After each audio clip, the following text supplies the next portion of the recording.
Hi, everybody. Thank you for joining us today for our discussion about developing and managing educational content at scale. Just some quick intros.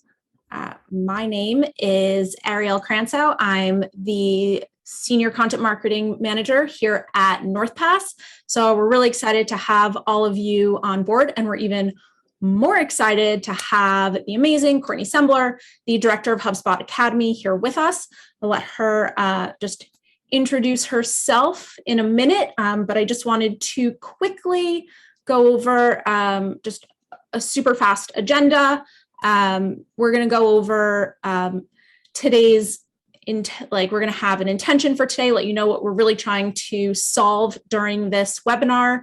We'll go over a brief history of HubSpot Academy, why instructional design matters, content creation, management best practices, and really how to get started building an academy.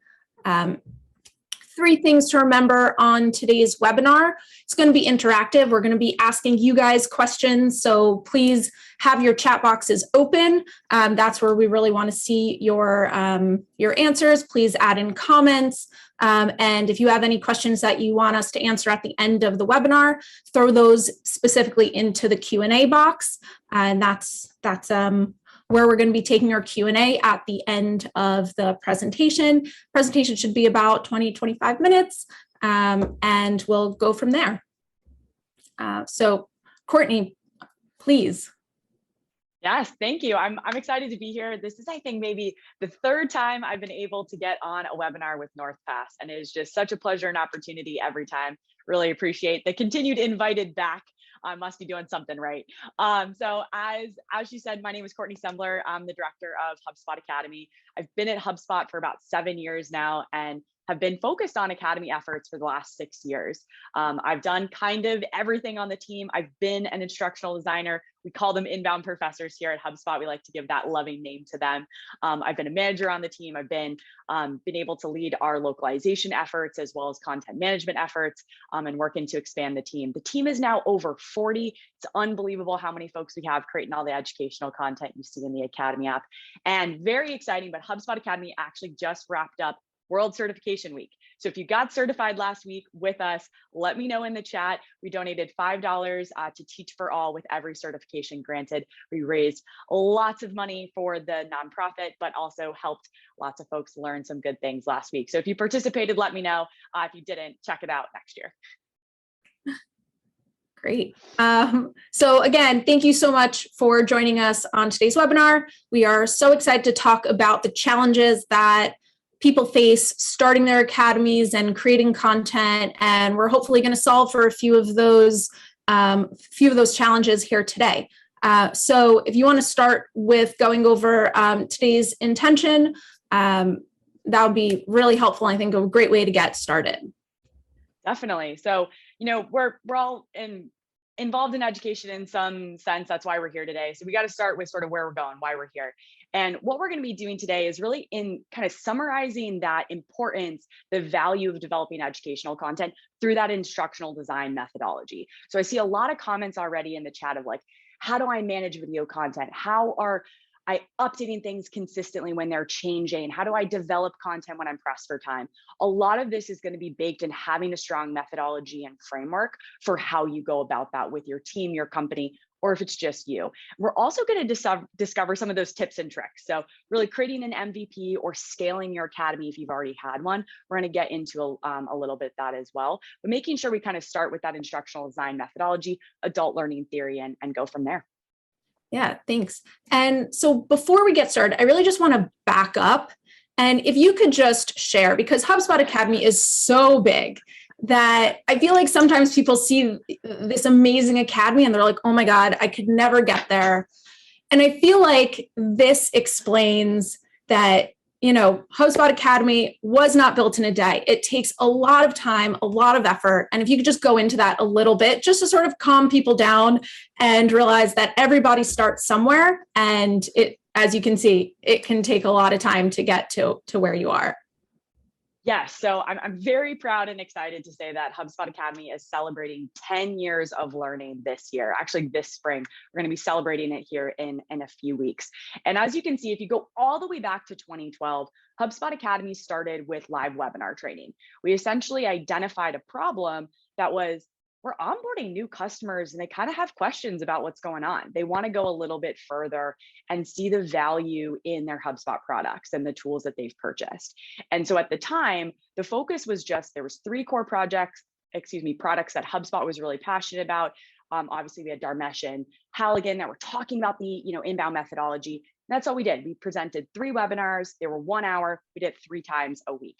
And then we identified that, well, HubSpot was going to launch this inbound methodology. They were going to be like, yes, this is the thing that we want to really stick our pull in and continue to educate around. So they came to HubSpot Academy at the time and was like, how do we help get this message out? And that's really where you saw the introduction of certifications and helping people not only learn, but be able to validate that acquisition of the knowledge. You may be able to say, hey, I know everything about this, Northpass or the products or whatever, but that validation of the knowledge is really where we were focused.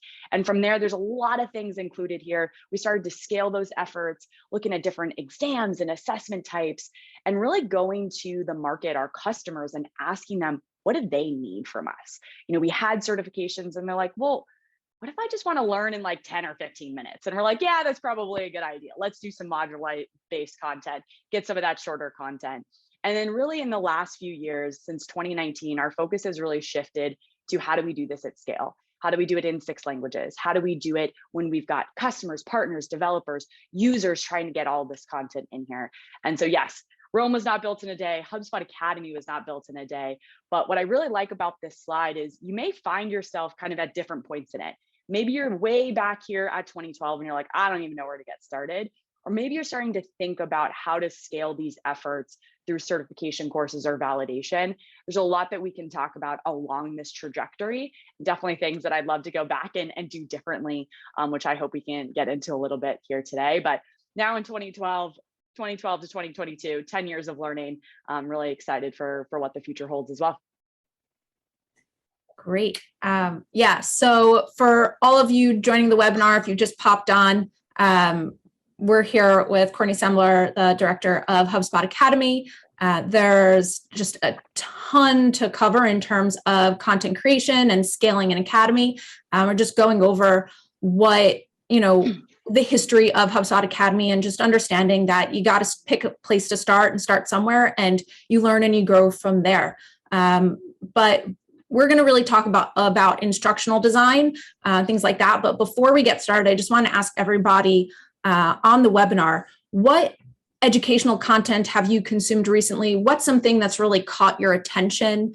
I see people in the chat, a couple of people responded saying that they've taken several certification classes at HubSpot.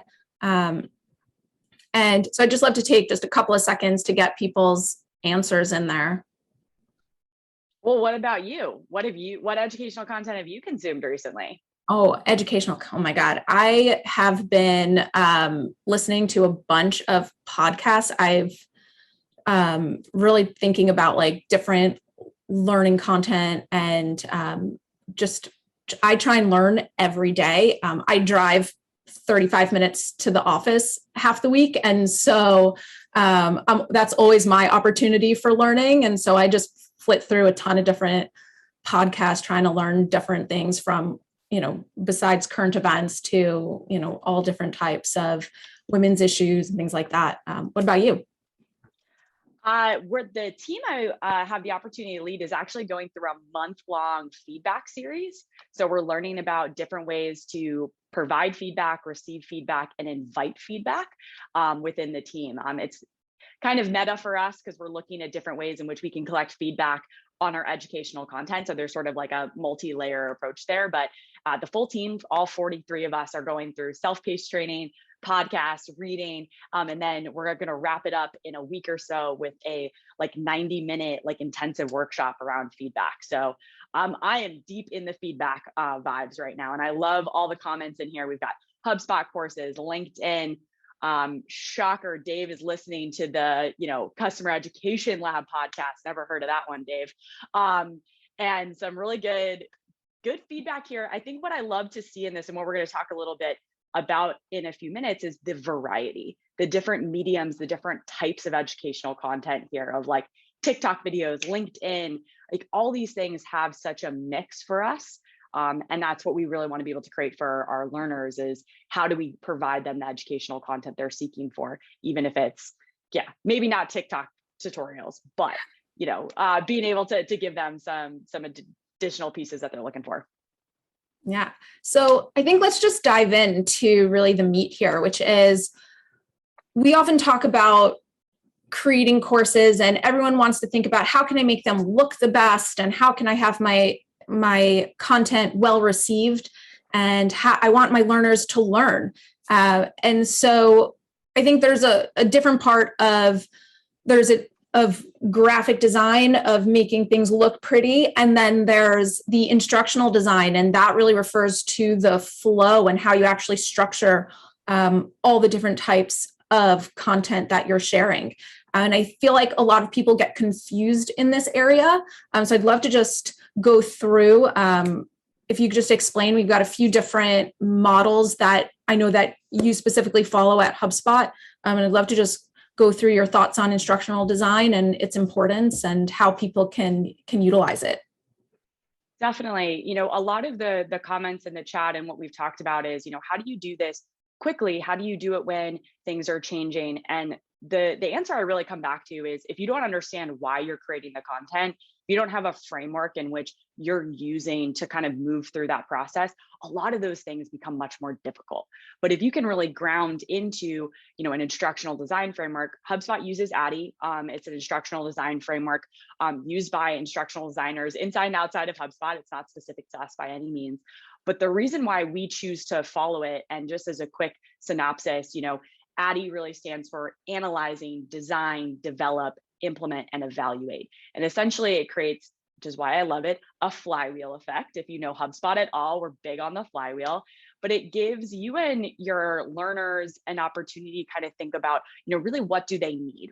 Why do they care about learning with you? That's that analyze phase, looking at customer data, looking at the feedback and, information that you have. Or if you're starting from scratch, what do you want to be an expert in? What is going to be that thing that you go to market with?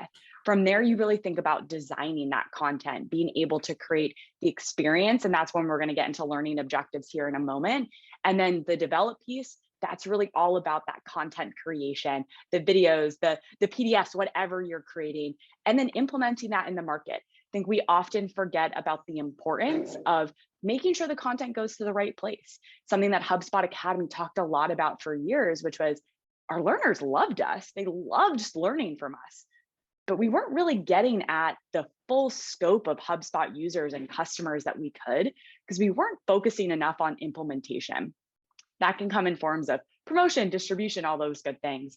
And then the most important letter here is always going to be evaluate, which is if you're not constantly evaluating the content you have in the market, you're not learning from it. You're not improving it. You're not iterating on it. I know someone had mentioned earlier, how do you evaluate content when things are constantly changing? We like to use ADDIE because it gives you the framework and time constraint of, okay, I know I got to get through to evaluate, and then I can think about updating and kind of improving and moving things forward.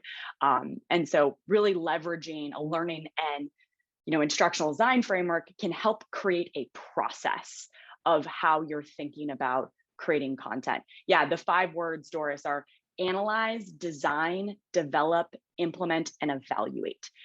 So I apologize, I don't speak other languages, so that's all in English, but I'm sure it has translation. Probably doesn't mean ADDIE in any other language, but really kind of framing that in. And I believe we have a next slide on learning objectives, which is really thinking about kind of that design piece. And I know this is something that, Northpass, with the tools that you have, being able to really help support that creation perspective. And this is for, the folks that are creating the content.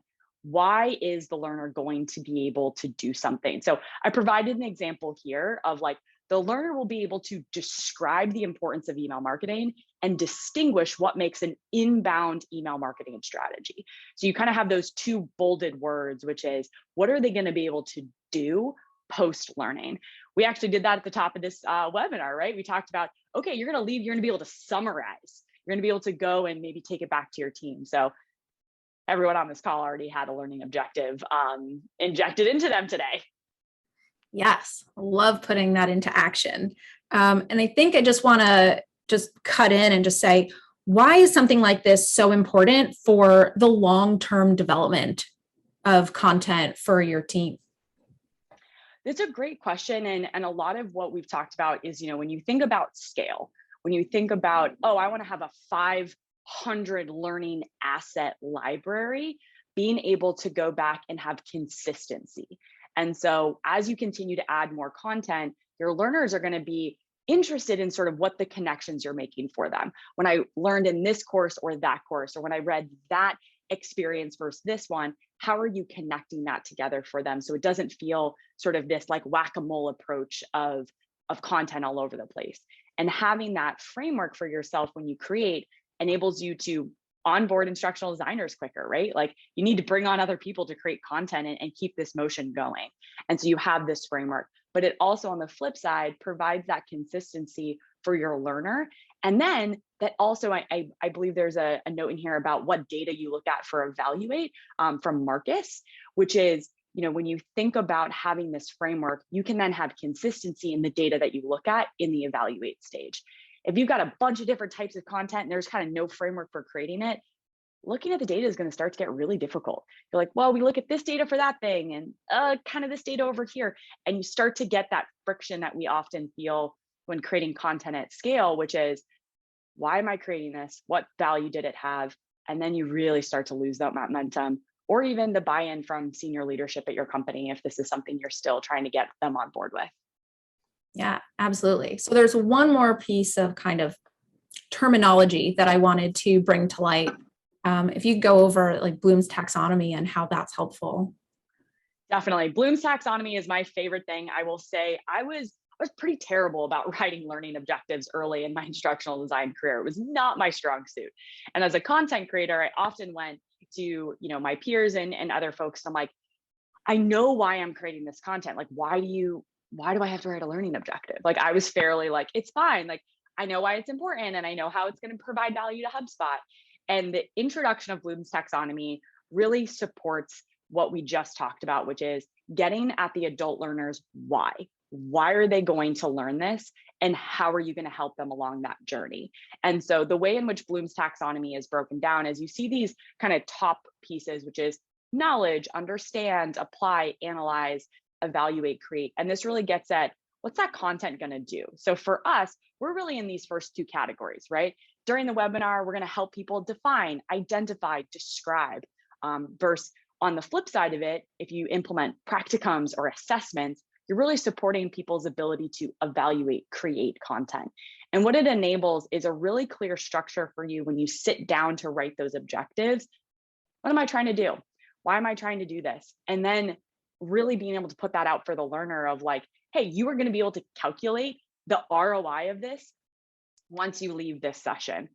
We're not going to do that today, but you could have a data course that is around calculations of ROI and being able to, again, provide more of that framework and substance for someone to be able to connect. And then the nice thing about Bloom's taxonomy is this is just an example of all the verbs that they do put out there. You can go to the internet and find lots of other examples, but it provides consistency again in when you're structuring those pieces.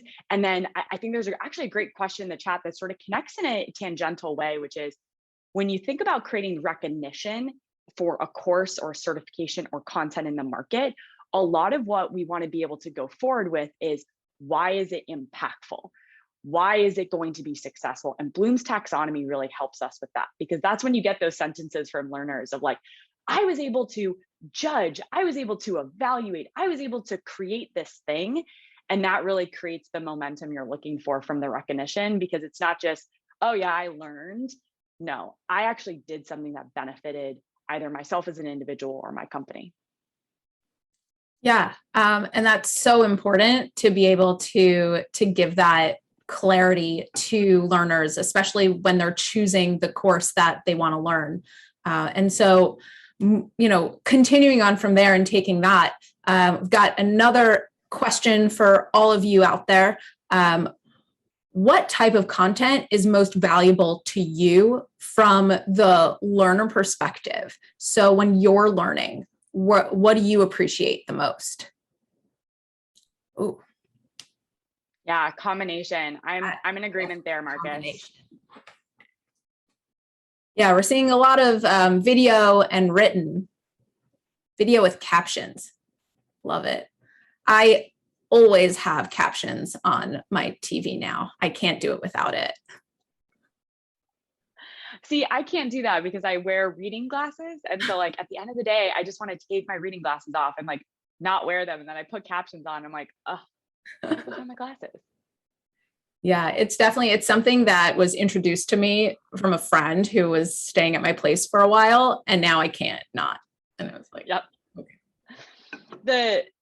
Rick just put a good piece in here, which is video with supporting documentation and resources. And that really gets at, being able to provide, if I were to kind of summarize that into a tip or trick, which is like, there's accessibility reasons and why you need to do that, right? Like, some folks, all these different formats, you need to be able to provide a variety, but you also then have the opportunity to explain things in a slightly different way, provide examples. Maybe you can't go in depth in a 10-minute video or 6-minute video to like 20 different examples, but you may be able to provide that in a follow-up resource where someone could dive in on what they're looking for specifically. Yeah, it's always good to have extra resources. I feel like in most courses that I've ever taken in HubSpot, there's always additional resources in every section. I think it's really important is to keep giving people as much information as you possibly can in as many different forms, because you never know how people learn best and what specifically they're looking for and what situation that they're in. So I just want to move on to continuing this conversation around content creation and management best practices, and really want to talk about different, right? We covered different mediums, how to create supplementary content and repurposing content. And I know your favorite is localizing content, and and really, how do you actually create it all? Yeah, it's, there's so many different ways. And I mean, this slide doesn't even do it justice, all of the different elements that are included here. But one of the things, kind of going back to, again, that framework model, which is, there's kind of a few assumptions that I think you should always be making when you think about content creation, which is the first is that it's most likely going to need to update. Whether or not you're creating product content, strategic content needs to update. You want to keep it fresh. There's so many reasons why thinking about updating content when you're creating content is important. If you kind of ignore that, you dig yourself into a hole. And it's a hole that I dug the team into very deeply. We were in it. We had a ton of content. We were kind of updating it, but weren't really thinking about it very clearly. And when we did, and we put some metrics in place of, for HubSpot Academy, we have an 85% SLA to keep our content up to date, which means that at any point in time, 85% of our library needs to be at an up-to-date standard, whether that's from a product, strategic, methodology perspective. And what that really allows us to do is kind of on this third bullet, which is repurposed content. We think about modular-based content a lot when it comes to being able to manage a larger library. And even as you're getting started, it's a great way to seed across kind of a different method of thinking about kind of getting the motion going. And so what I mean by that is, thinking about modular-based content really supports being able to repurpose. Dave and I have been talking about this offline in a few capacities, which is, if you created a webinar, you could also take the transcript of that webinar and create it into a blog post. In the same way, if you created a course about content marketing, you could probably repurpose some of those videos into smaller sections on specific topics. But you don't have to recreate the wheel. And so it really serves this bimodal approach, which is, you have to update a lot of content. Don't think about always creating net new, because then you're just adding kind of to that debt for yourself, which is more about how can you take some of that and repurpose it in other places and really start to bring that together. And then, I think, the writing's on the wall here from a content management perspective. You need a system. You need some place, whatever it may be, that houses that content in an organized structure. I cannot stress the importance of defining like tags or a methodology of somewhat for your content. For us, that really came down to like, what is the medium of it? Is it a lesson, course, certification? What languages are the content currently in? Who owns it? Who at the company, if it needs to be updated, is going to like jump on that and update it? And then, kind of additional pieces there, which is like, what are the topics that are covered so we can really support the repurposing model? If I have a moment, I will take an example from HubSpot Academy and share it on, which is like how we think about updating content, which is we've essentially assigned every piece of content in our library two main things, which is a topic, which is like content marketing, SEO, and then kind of a detailed sort of category, which is things like our HubSpot product tool sets, all that good stuff. And we use a database that actually goes and finds those things. So when an update comes in from our product team, conversation, all that kind of stuff, we just tag the update with whatever that tag may be, SEO, and it'll go find all the impacted content for us and be like, hey, all this stuff might need to be updated. And then the owner of that content will go and evaluate it. Obviously, you can't completely automate the evaluation piece. You need to go look at data and all those folks. But it really helps support kind of the content management piece here, which is it's in one place, it has a clear structure, and we can really drive value by being able to see it all in one place. And if you ever think about localization, being able to start from that perspective is huge. If you want to talk about localization, hit me up on LinkedIn. I may be more obsessed with it than I probably should be. Yeah, I think especially starting from the beginning, the concept of, some people on this webinar are creating their first course. And I think the idea of thinking, oh my God, at some point it's going to be global. But like you're saying, you have to start when you're creating content. The earlier you start thinking about scale, the easier it's going to be to scale at the end of the day. And you're not going to have to go back and do all the hard work. If you just think about it from the beginning, it's going to be a lot simpler to move forward as time goes on. Definitely. And it really will save yourself some pain down the line. And there's a lot of different ways to do that as well. I know Perry just had a comment as well, which is like, what kind of softwares are we using to do that? The Academy app is a homegrown learning management system. So what learners see is built here at HubSpot, but the back end of that for us kind of uses a few different softwares to support that. And I know there's a lot of different ways in which you can do that. It's not kind of just like one way to operate there, particularly when you're getting started. Simplicity is golden. Like, don't overcomplicate it for yourself. I know it sounds basic, but like, again, what are those 4 things that are important to you? Like the name of the piece of content, who owns it, what's the current status? Like that really will get you what you need. Yeah. And so to, keep the conversation going and understanding, we want to understand from everybody who's in the chat, like we're talking about creating content and scaling content, like where, what's stopping you either from launching that next course or from launching an academy to begin with? Because we really want to help you understand what it takes to launch an academy. And it's not as complicated as you think. So just, at Northpass, we have, a ton of people who are coming to us they have existing, systems in place. And then we have people who are like, I don't even know where to start. And I think that that's something where you always have to address when you're creating content and when you're looking at people. You realize like you have to understand like where's your audience at and how can you address the different types of people in your audience. I think we have responses like internal teams, and people are creating a lot of old content and trying to figure out how to pick and choose what to recreate, what to keep, things like that. I think that is a great question. I see that if you folks are kind of liking the MJ's comment here about old content, which is, this is something that happens a lot. Maybe you had a leadership change, you inherited a content library, or you just haven't been really thinking about keeping that library fresh.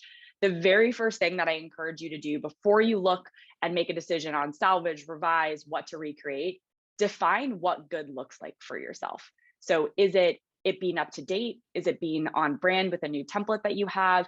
And really taking a step back and be like, what would be the importance for us to recreate, revise, or salvage it? And being able to take a look at that gives you a structure. So for example, when we did this back in kind of late 2018, early 2019 for HubSpot Academy, HubSpot had just overhauled our contact record, which, like, no surprise, is in every single software video we've probably ever created, because it's the heart of HubSpot. So when, the HubSpot product team is like, we're so excited, we're going to overhaul the contact record, you had like 12 instructional designers start sweating bullets because you're like, oh my God, it's in every piece of content. But that became our sort of core to do the evaluation of the entire library, because that's what became good, which is if the contact record is up to date, then the content is up to date.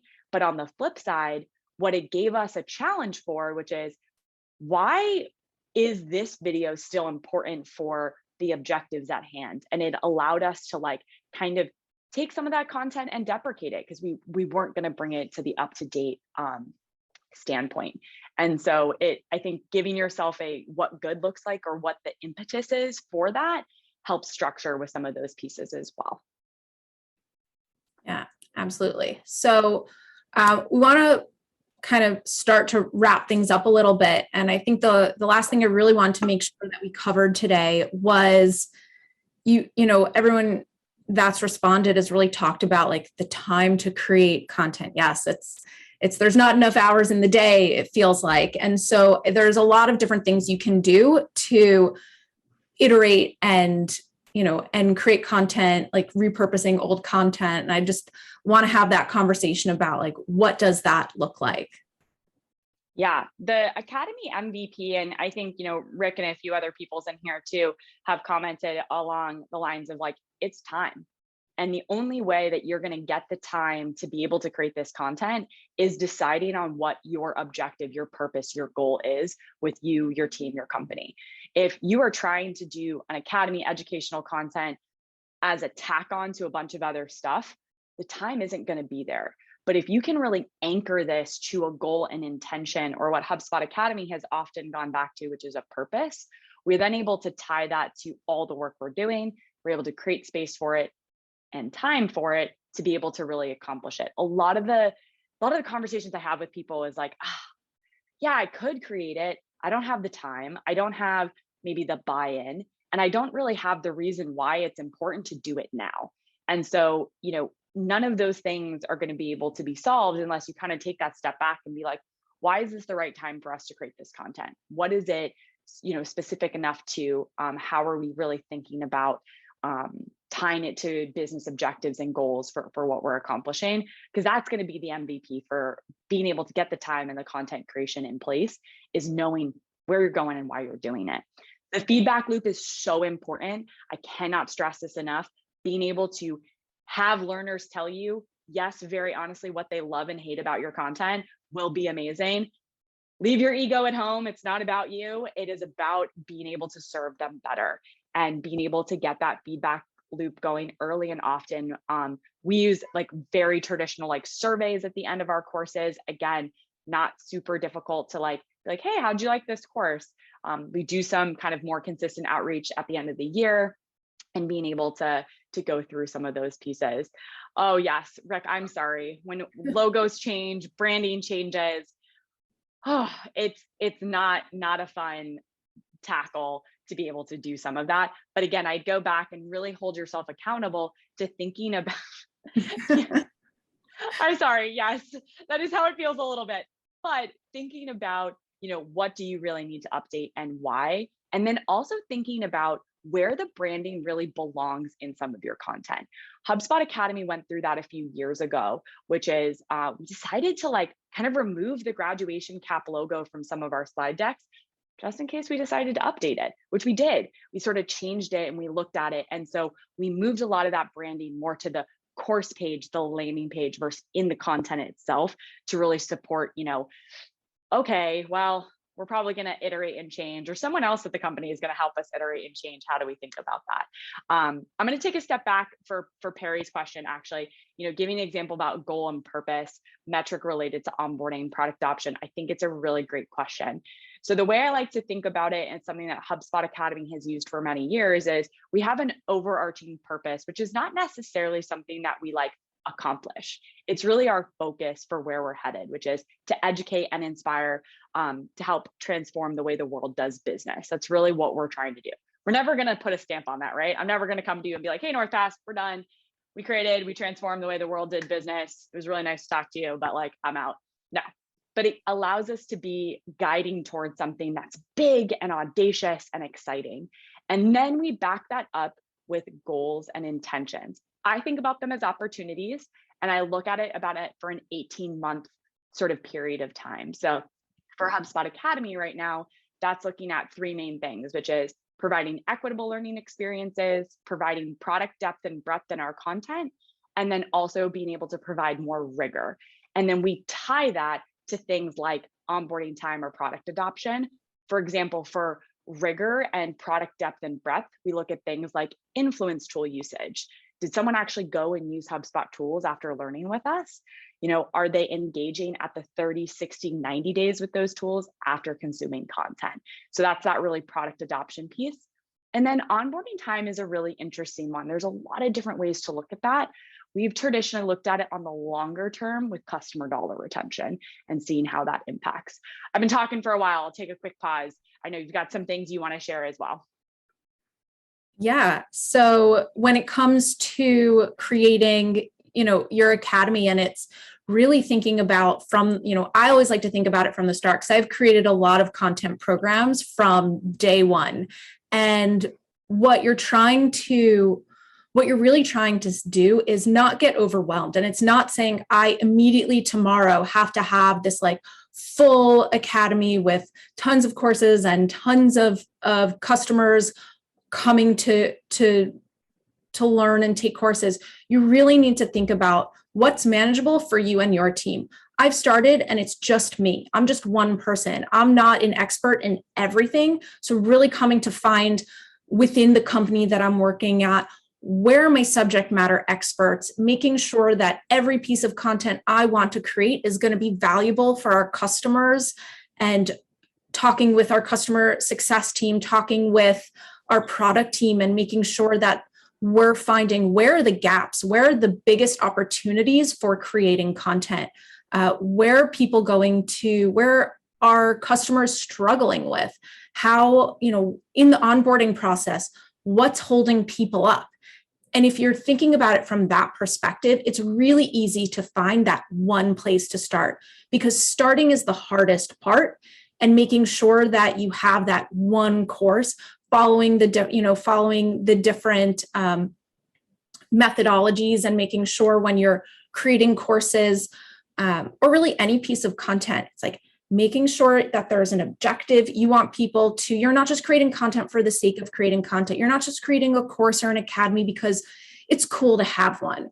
You want to, it is it's super cool to have one, but it's making sure that you're doing it for your size. So a conversation with someone like Courtney and creating content for HubSpot Academy is so different than someone creating content for a 200 person company with only a few learners, not hundreds of thousands of learners, and really building from there. We talk about the feedback loop all the time. That is by far the most important part, because if you're not being honest with yourself about what's working and what's not, you're not going to be able to deliver the type of learning experience you want. So it's not always easy to get the feedback back that I really didn't find this whole section that you put a lot of effort into valuable. But again, you got to check your ego at the door. It's not about you, it's about them. And so making sure that you're really understanding everything that's going into it and what success looks like. You have to define that for yourself. I was going to say, and that definition will change. What success today looks like will not be what it looks like tomorrow. And that's a good thing. Yeah, and making sure that you understand and that the people involved in the decision making within your company and within your academy understand what that success metric looks like and how you see it evolving over time. And that's a big question we get all the time at Northpass is like, I need leadership buy-in for this, right? I need somebody to say okay and sign off on it. I see the value, but how do I share that? And often showing here are the different metrics that you can affect through an academy or through this one specific course. That's how you're going to get people on board and getting cheerleaders throughout your company for what you're doing. Yeah, and often your biggest cheerleaders are not going to be, the folks directly on your team or in your company. It's going to be the learners. It's going to be the customers, going through their, your support data. And it's like, I need more. And it's like, okay, well, we could hire a bunch more support reps, or we could probably create 3, 4, 5 videos that support the main top questions that they're asking. And so you can really start to, one of the former leaders of HubSpot Academy used to talk about this a lot, which was, how are we thinking about kind of going really wide with the impact that we have and really creating this almost like, you can't ignore it. You can't ignore why it's valuable because so many people are getting into it. I know we've also got some good questions in the Q&A, but I just really appreciate being able to kind of walk through some of these pieces with you, because I think there's so many different ways you can tackle this and get at it. But to your point, starting is the most difficult thing. Get in there, get started. Your first piece of content isn't going to be perfect. I guarantee that. But it will iterate and improve and go from there. Our inbound certification has updated many times over because of that exact reason. And I'm sure it'll update again soon. Yeah. And Courtney, thank you so much for joining us today. For all of our guests, thank you so much for joining us today. We're so excited to share all of this information with you. So we're just going to move on to the Q&A. We got a few questions. So Courtney, I'm just going to read them out. And I think the first one is they're HubSpot specific, which is Josh wants to know, what is your strategy for developing supplementary content? It's a great question. And it's really, for us, the strategy we have is we bake it right into the content development process. So again, we go back to ADDIE and we think about the design phase when we're crafting those learning objectives. That's actually the point we decide on what additional resources we're going to have in the content. And the reason why we do that is it enables that further kind of pyramid approach, which is you have the core piece of content in which you're going to create, but then you also have all the supplementary pieces that are going to support that learning objective. Additional resources can be very tricky in the sense that you can add a lot of them, but if they're not connected to the learning objective, they're not useful. And so being able to think about it as part of the main content, but obviously having them as an addition. The way we also love to think about it from a strategic standpoint is, what is helpful, but we're not going to validate someone's acquisition of that knowledge. So for us, a lot of that can be really helpful to provide an example. We're probably not going to test you on that though. We want you to be able to have it, but it's not something that needs to be core in an exam or quiz question. And so that becomes a lot of that additional resources for us and some strategic elements of it. Yeah, thank you. So question from Maria is, what is the team structure and like, how do you divide up those different areas? Oh, I love this question. So much fun.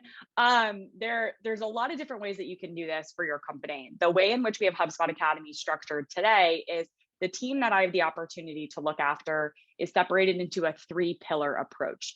And what I mean by that is we have our kind of core pillar of operations. And I start there because it's so important. When you think about scale, when you think about doing this over time, you need a strong operations layer to your team.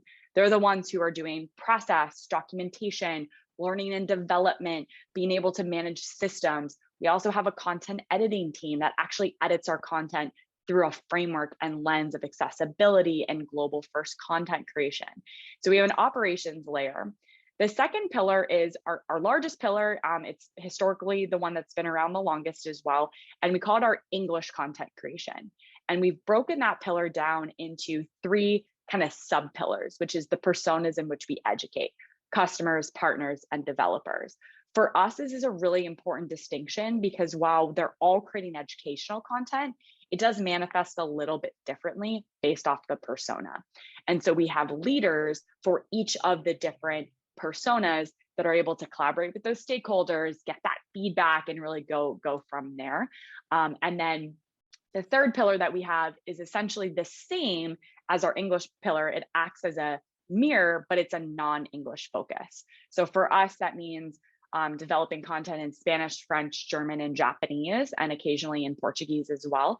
So we provide 6 languages. And so we have a non-English pillar that's structured the same way: customer, partner, developer. Developers still developing for non-English, but being able to kind of have those two pieces. And then we have a adjacent team that really thinks about the credentialing. So we're creating all this educational content, we're putting it all in the market. We work with our credential folks to make sure it has the right validation, badge, certification course. We do implement accreditations for our partners as well. So we're able to really, I always think about it as a zipper. We're sometimes able to like zip all these teams up really close together, but sometimes you also unzip them. They go and do different things based off of the needs of the business, personas, et cetera. Yeah, great. And so just for time, we'll answer one more question. How does one gain recognition for your program? I think that's a really good thing to share in terms of the audience that we have and getting people on board within the company. Definitely. And I will say, this is not a one size fits all. Your company will probably require different things than other ones do. A colleague here at HubSpot loves to use this phrase, which is called like a rolling thunder campaign or a rolling thunder approach. And she said it to me yesterday, and I was like, I'm going to use that on the webinar tomorrow at some point. And so here it is, which is, I like to think about it as a way in which like you kind of have rolling thunder, which is you're going to different pockets in the business and gaining that kind of deep support. So a lot of customer education that can start in customer support. Hey, we know you're stressed. We know you're answering lots of tickets. Here's some educational resources to support. Those people are now on board. Going to your sales reps and being like, hey, if we actually educated people before they came into the sales process, probably make the sales process a little bit easier and quicker. And that's a huge benefit for HubSpot Academies. Our sales reps actually use Academy in the sales process from a kind of two-way approach, which is they love when people are already certified because they don't have to go through all those things, and actually ends up closing deals much quicker for us because of that. And so, okay, now those people are on board. Then you go to the marketing team and you're like, hey, look, you're creating all this content. We got content too. We've got content that really serves in these ways. Here's how you can market it. And what happens now is when you start to go to more senior leadership folks, you're able to pull so many different examples of like, here, come talk to, Sarah, the support rep. Come talk to, Maria, the sales rep, and they're able to help showcase the importance and the value. And so being able to go wide and then be able to go deep with some of that recognition. And the other thing too, from a recognition standpoint, is actually being able to go back and showcasing the value. So do you have examples from learners about how the content has benefited them? Are you able to show some data, even if it's early stage data, right? It doesn't have to be perfect, but you're able to start to show some of those pieces. One of the early things HubSpot and HubSpot Academy looked at was NPS. Did learners who learned with us have on average a higher NPS? And it's, again, there's correlation causation there. Folks that are using our products more probably have a better aptitude for learning, but it starts to, again, make that rolling thunder approach, which I love that analogy, and getting some of that buy-in across the board. Thank you. And thank you for bringing rolling thunder to my life. Appreciate it. Right? Don't thank me. Amanda, my colleague, she kept saying it yesterday, and I was like, I like that. Yeah, well, thank you, Amanda. And thank you, Courtney, so much for joining us. And thank you, everybody who is here listening in on the webinar. We'll definitely be sending out a recording. So don't worry if you didn't remember everything that we said. It will be available to you shortly. Don't worry. And again, thank you, everybody, for joining. Thank you, Courtney. This was absolutely excellent, and I'm always blown away by everything you have to say and share with our customers and audience. So thank you. Of course, I really appreciate it. And I've got my Northpass sticker right here, so I'm all on support. I've got lots of stickers that I need to put on more pieces, but I always appreciate being invited to these webinars. It's so much fun. I really appreciate it. Thanks so much, and I hope everyone has a good rest of your day, and chat with all of you soon.